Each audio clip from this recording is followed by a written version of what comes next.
Well, good morning, everyone. Lovely to see you all. Today, the subject a little bit different. You can see my screen. It's called The Seven Spiritual Principles of Success. And then I put in the word laws, because actually, these are not principles. These are laws. So what is a law? What is the difference between a principle and a law? All of you, when you were younger and you were at school, you probably did physics and chemistry and mathematics. And in physics, you've got Boyle's law, Archimedes' law. You've probably heard of those.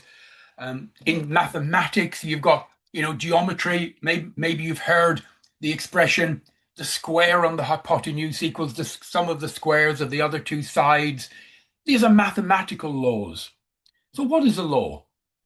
Well, imagine you do an experiment and it works 99 times in a row. It just keeps working, working, working, working. But then on the 100th time, it doesn't work. Can you call that a law? And the answer is no. The definition of a law is something that works 100% of the time, always. Now, you've all heard of natural laws, physical laws, but you may or may not be aware that there are what are called natural laws, the laws of the universe. And there are actually 54, 54, 54. There's the law of love, the law of money, the law of psychological reciprocity. There are many. What does that mean? It means that if you apply the principles, it works.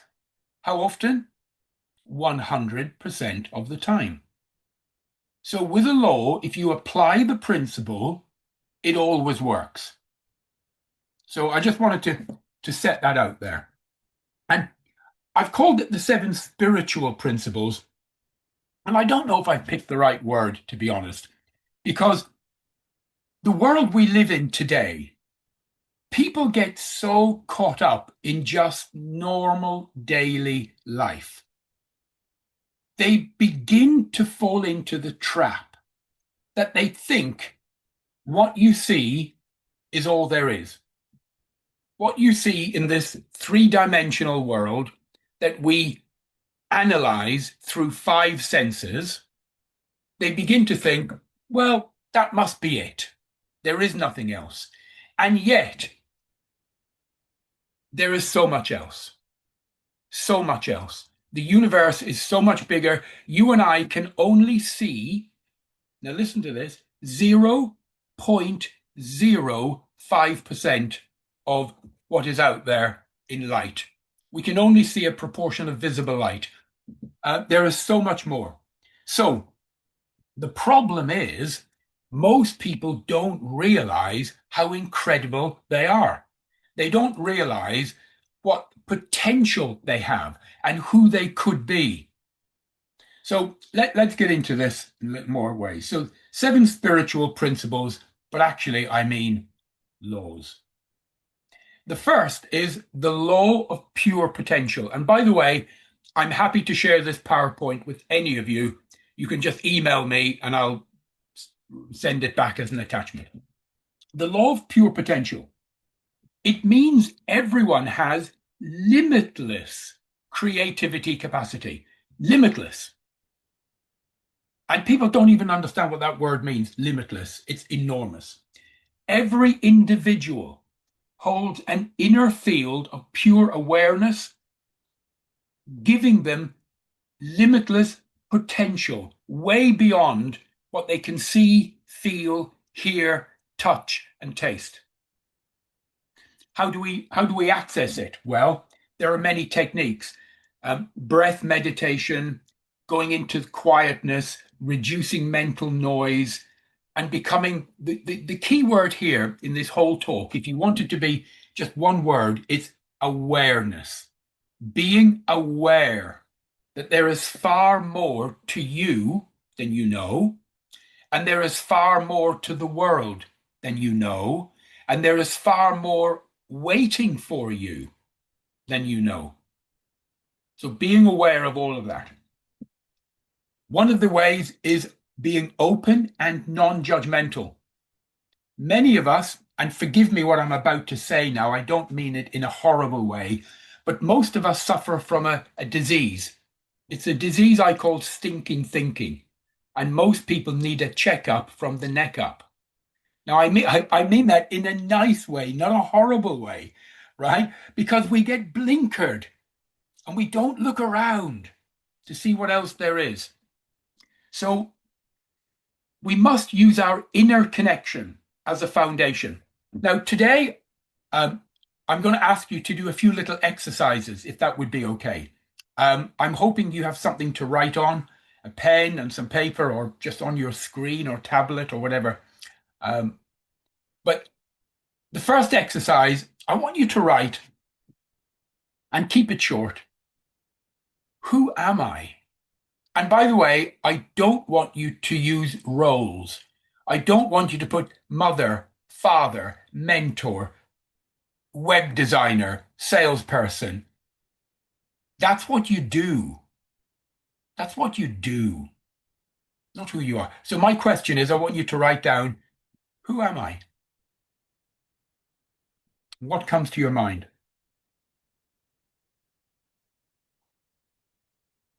Who am I? Probably one of the most important questions, by the way.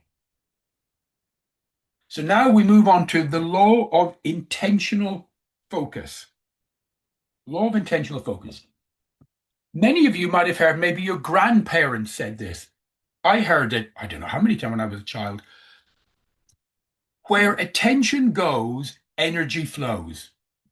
Anyone ever heard that expression before? Where attention goes, energy flows. Um, Everything in this universe is energy. Everything, and if I, in another talk, I could go into this deeper and talk about how actually it's information. Everything is information, but we'll save that for another day. Everything is energy. And where you are directing your attention is where your energy is going. Okay. Now, you have to ask yourself, what are you doing consistently? What are you focusing your attention on consistently? Is it negative things? My health is bad. My I have no love in my life. I have not enough money in my life. And are these the things you're focusing on? Because if they are, you are giving it energy. And when you give something energy, it grows. Simple equation. Okay. Now, those things might be true, but what we have to do is we have to deliberately focus our attention away, not on what we perceive we are experiencing, but what we want to experience. Okay. Tools for clarity. How do we do that? Well, we practice, we practice with things like visioning, vision mapping. I once had a client and I was talking about visualizing, and he said, "Oh, I can't visualize. I'm no good at that. I can't do any of that visualizing stuff," he said.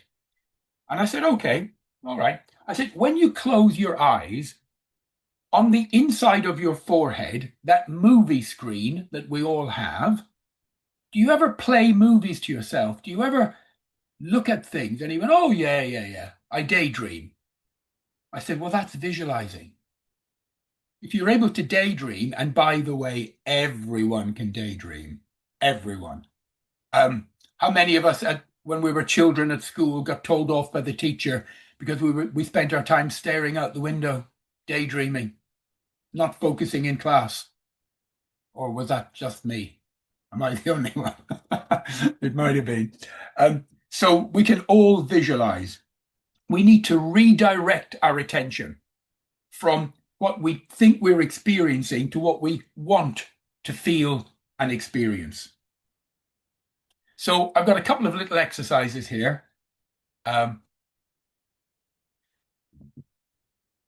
Question, I've got two. The first one, again, keep this very short, please. If I could achieve one meaningful outcome in the next 90 days, what would it be? So I want you to ask yourself the question, if I could achieve one meaningful outcome in the next 90 days, what would it be?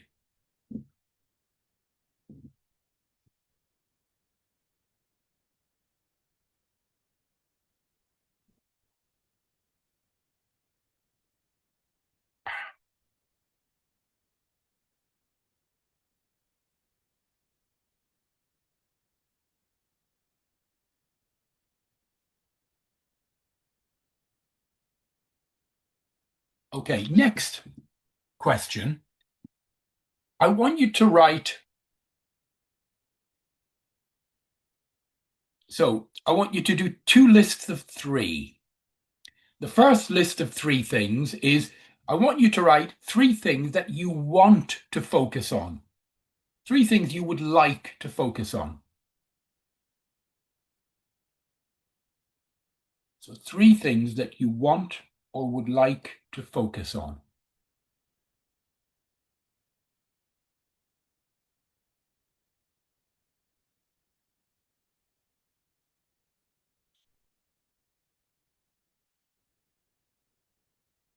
And now I want you to write three things that are currently, right now, consuming your focus. Three things that are at the top of your mind, you're constantly thinking of.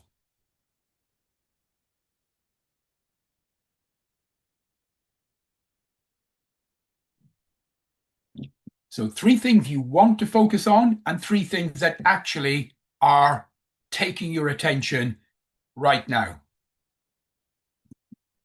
Compare the two. The gap is where you are leaking energy. So the gap is where your energy is leaking out and not doing any good. Okay, so let's move on. The law of aligned action, interesting. Um, so this underscores the need for purposeful movement, grounded in authenticity. If you can have purposeful actions, purposeful movement, it will produce huge and meaningful results. Okay. So this is all about taking little steps that are aligned with your core values and your inner truth. Not massive steps, not huge, little steps. So how do we do that? Well, tools, values clarification. You know, as a coach, when I'm with a client at the very beginning of our relationship, one of the exercises I do with almost everyone in the first maybe one or two sessions is what we call a values elicitation exercise.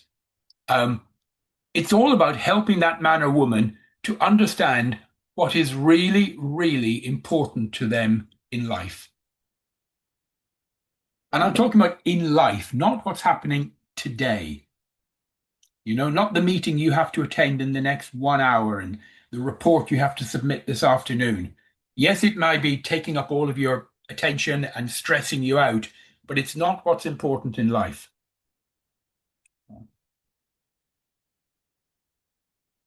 So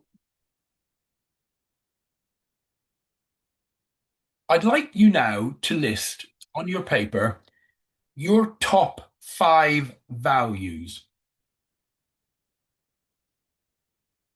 What are your top 5 values?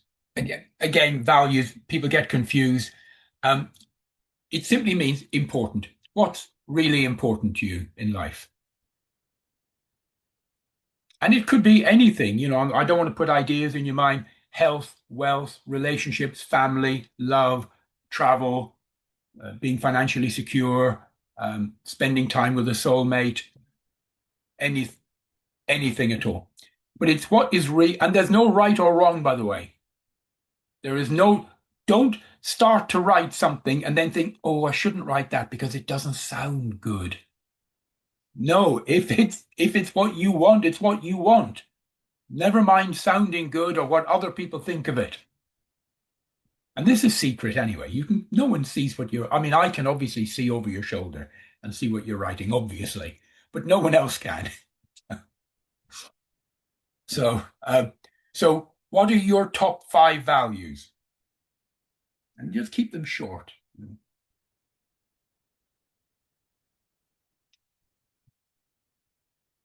So my next question is, which of those values have you honored in the last month?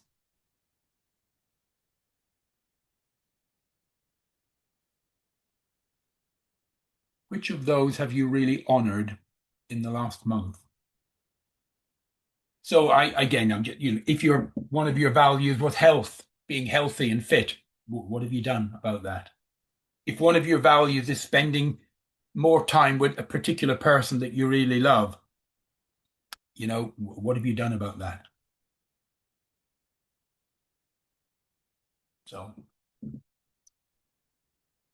and then I'd like you finally to just choose one action that you'd like to take in the next 72 hours that would be in alignment with one of your values.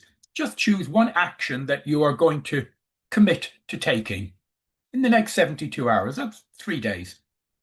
Um, that is in alignment with one of your values. Just pick one thing, say, yeah, I'll do this. I'll do this little thing.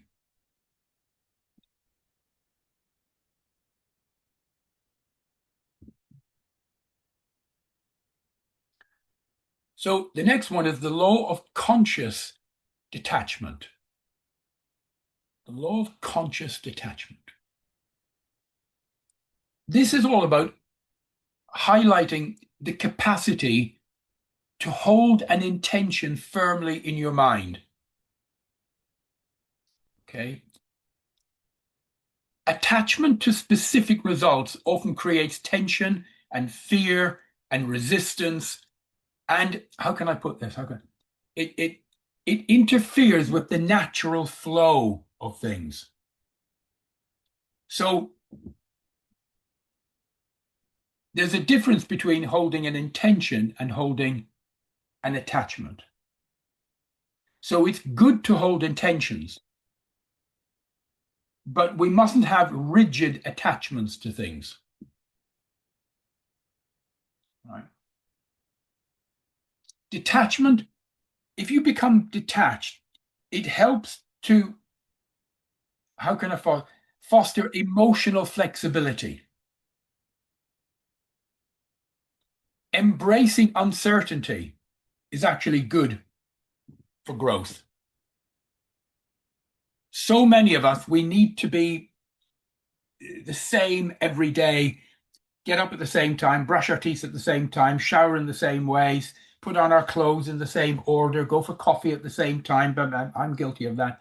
Um, but we become quite rigid in the way our life runs every day. And sometimes it's good just to break the pattern and enjoy it and go with it and not be stressed by it. So how do we do that? Well, meditation is good. Letting go meditations. Um, I am not a Buddhist, but the Buddhists say, and I've read a huge amount of Buddhist literature, the Buddhists say, if you only give yourself one gift in life, give yourself the gift of meditation. So, and isn't it interesting that all the great gurus of every religion in the world, down through hundreds or thousands of years, they've all talked about the benefits of meditation. Interesting. So, so I'd like you to write down a little exercise. We call it the let go list. The let go list. I just want you to write three things that you're holding on to too tightly. Three things that you're just holding on to too tightly. And they could be little things.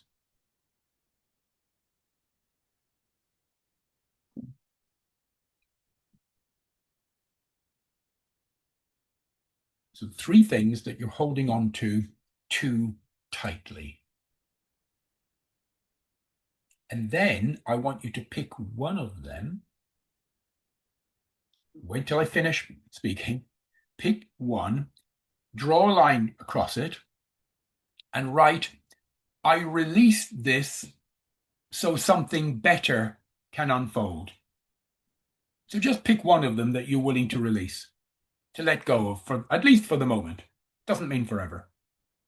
I release this so that something better can unfold in your life.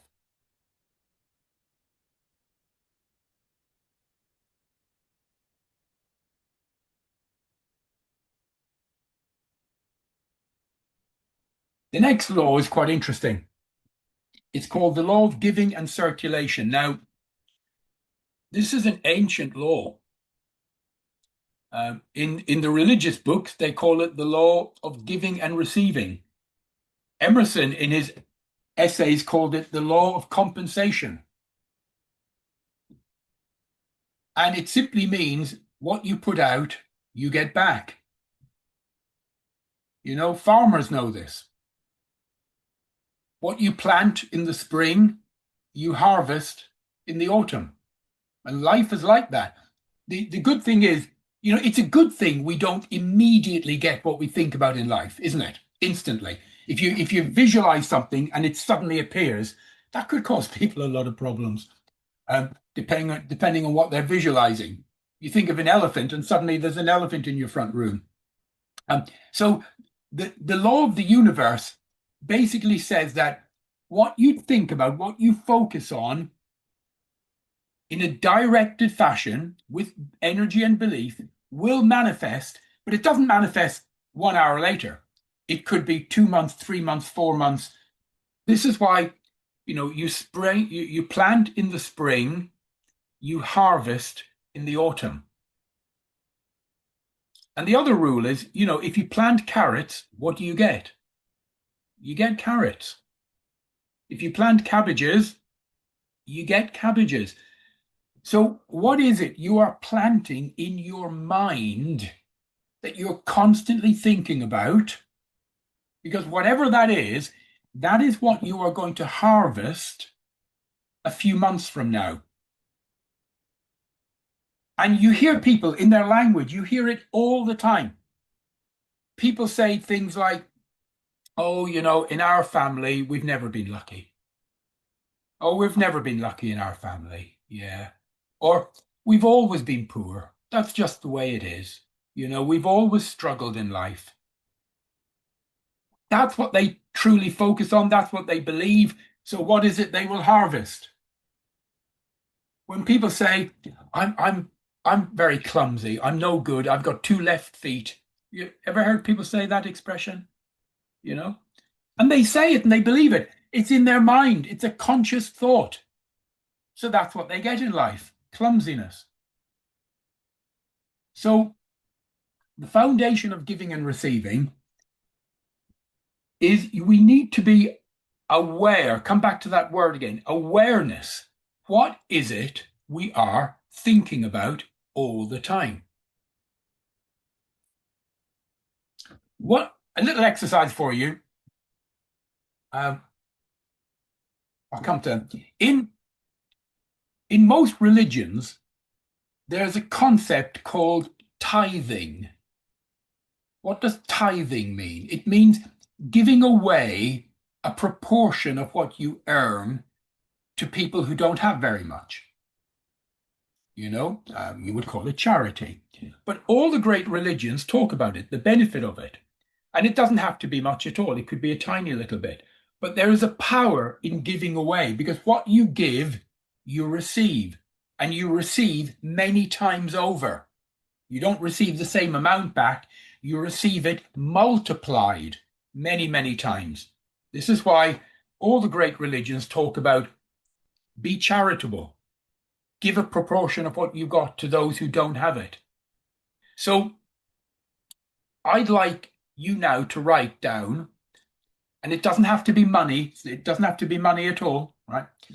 I'd like you to write one act of giving that you will perform in the next 20 hours, 24 hours. I'll give you something. It could be a message, a compliment. You could give someone a nice compliment, couldn't you? You could send them an email with a lovely worded email saying something nice about them. So it doesn't have to be money, but I'd like you, one act of giving that you will perform in the next 24 hours. Doesn't have to be a huge thing. And here on the PowerPoint, I've written abundance mindset. We need to cultivate within our own mind a feeling of abundance. How do we do that?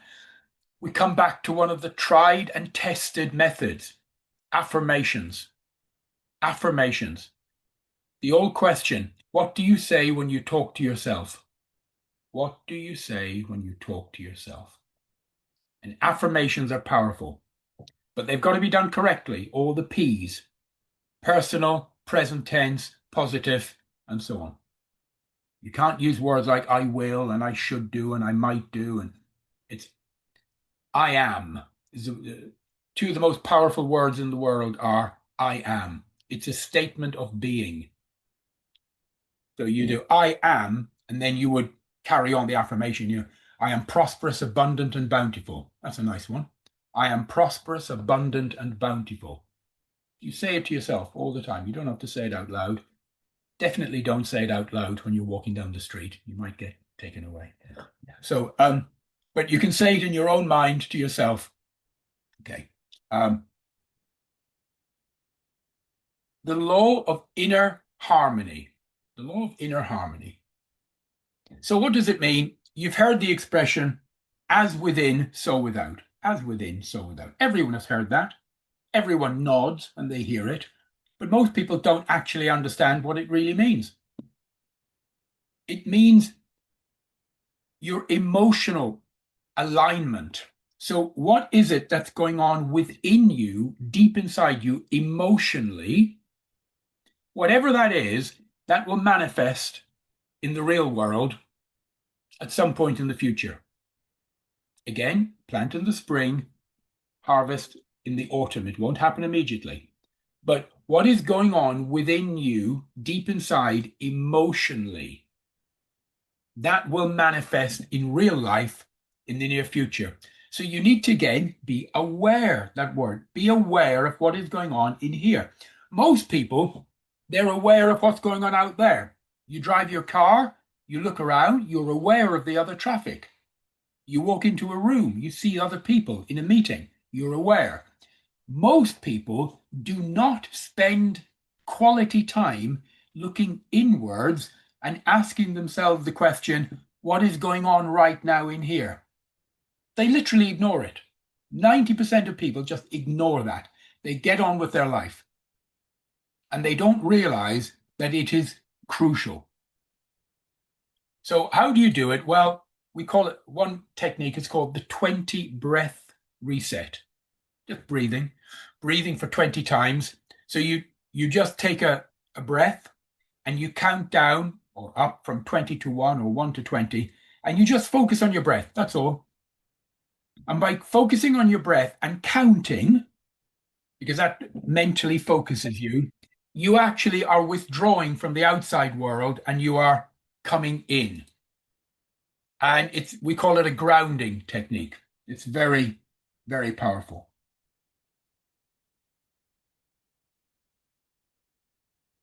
The law of inspired creation. That sounds good, doesn't it? The law of inspired creation.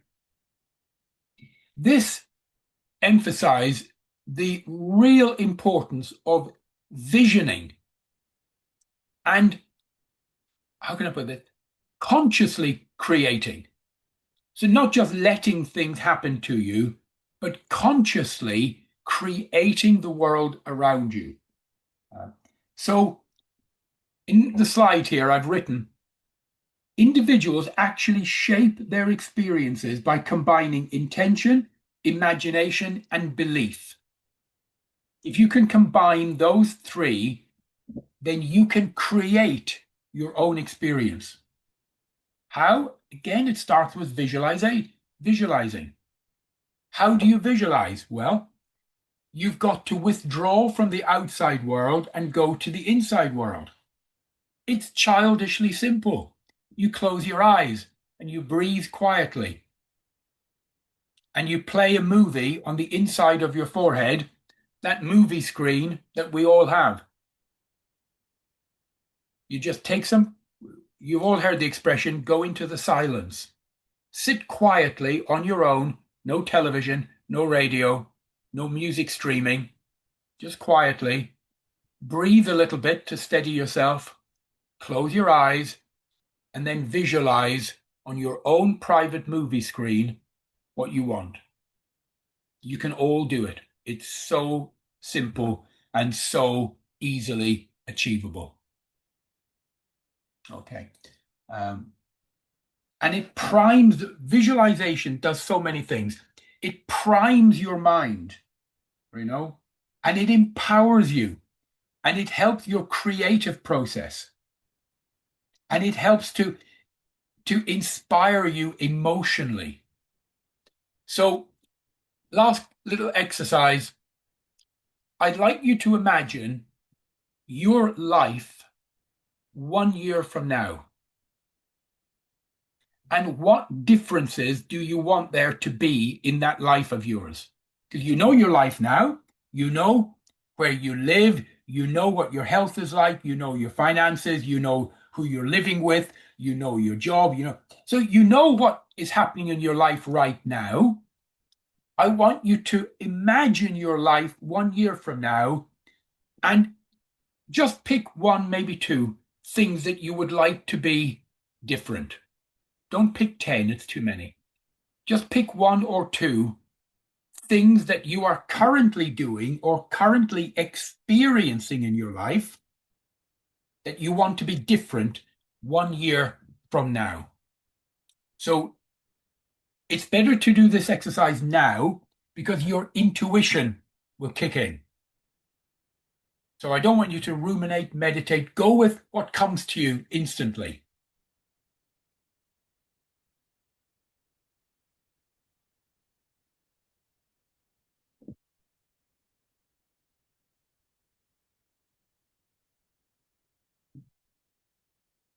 And the last thing, the very last thing I'd like you to do, I'd like you to write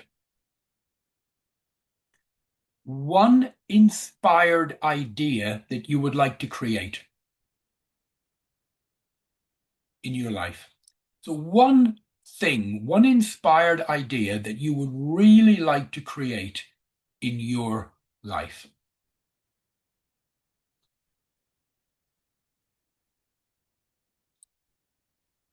Okay. So, any final questions?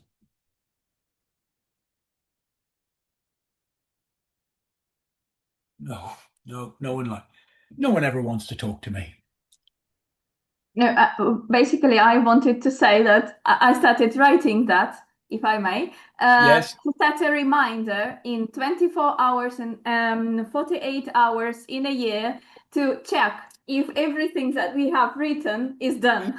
What a great thing. Thank you, Anna. Thank you. Okay. Anyone else? Hey, Gerard. Yes. Yes, Gerard, what is your number one technique to keep yourself into awareness, internal awareness?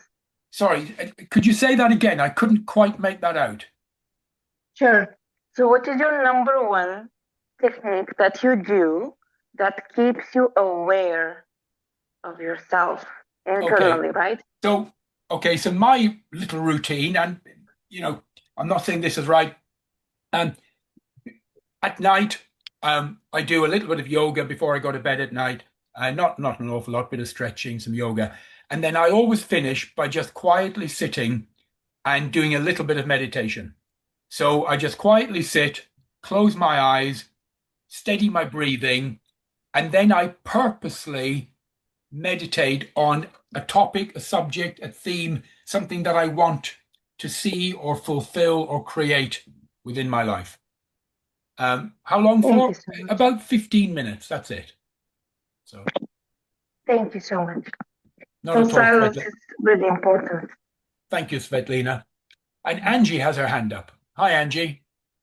Hi, Gerard. Just want to say thank you so much. This has been very, very insightful. And I just want to also ask you to please email the slides. Am I supposed to you mentioned, should I email you to request them or? Yes. If you would like the slides, all of you, just email me, and it's easy. I just respond and I attach it to the email. It's the easiest way. Yeah. Because I don't want to send it to all of you because you might not all want it. So just email me and I'll send it back. Okay. All right. I think that's it. Well, look, thank you very much, everyone. Thank you, Gerard. Will do. Thank you so much.